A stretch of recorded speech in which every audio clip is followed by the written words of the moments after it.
What's up, it's Debbie. I just want to say how fun this class was this semester. You did a great job of keeping us interactive. Just showed up to class and it was super fun every day. Twice a week that we met for the whole semester. We did a bunch of cool things. I think my personal favorite thing was the movie project where we got a partner. When me and Noah went to the quad and, just asked random people questions, it was pretty cool. That was the first time I'd ever done that.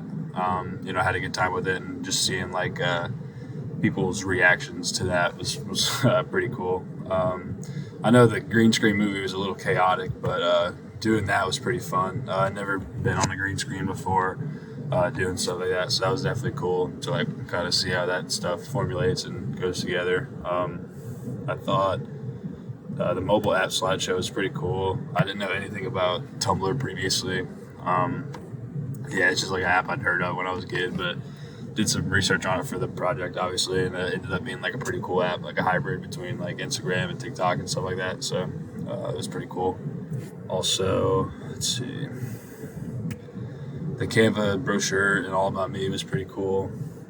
Just basically we got up and introduced ourselves to the class and stuff like that, and then we got to do a destination spot.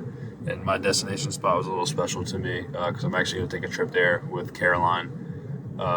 This probably next summer after grad school and stuff like that's over. So that'll be super fun. But just can't thank you enough for, just showing up to class every day with positive energy and, attitude. And it was super fun and glad we got to meet.